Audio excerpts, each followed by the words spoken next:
Okay, I am hoping this works.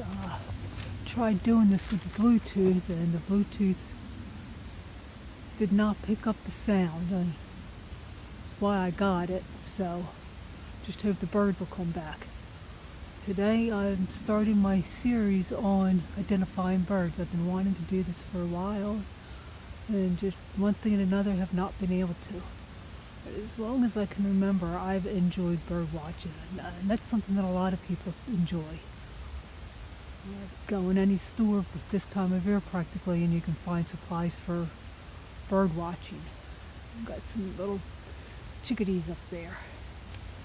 And I can remember as a kid always feeding the birds in the backyard and standing out even in the feeder and trying to call the birds in. I can remember one time I was having a conversation with a bird and couldn't figure out where this bird was, and this bird couldn't figure out where the other bird was. I turned my head real slow and found the bird. It was on a branch not too far from me, and looking for the other bird, I stopped whistling, and it eventually stopped trying to find the other bird. I kind of felt bad about that.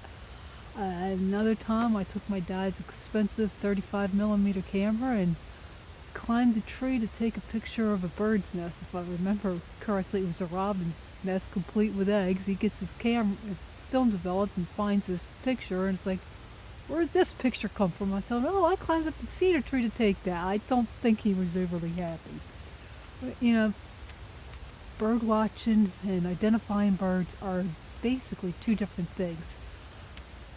Let's just face it, birds do not stand still. They like to move around, they fly, they flit, they go all over the place, and do not like to hold still.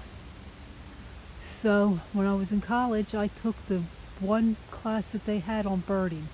The only problem is it wasn't really taught from a scientific point of view. It was taught more from a observation and writing type situation. A fairly easy class. I got an A in it without even trying, but it didn't really do what I wanted it to do.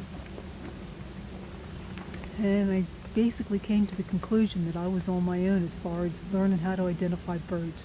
Now, I do not remember where I first came across this system. Talking about identifying birds. It all used the letter S. I have taken those points and I've run with it. I've come up with several more on my own, and it will be hopefully systematic, and little by little I will be covering the different S's. Sometimes it will be in my backyard at my bird feeder, and yes, it is crooked in order to have the squirrel baffle on there. I've got that stuck in a cinder blocks because I've got basically a pole side of a pole, and it's got a T on the bottom. It's the only way I could keep it upright.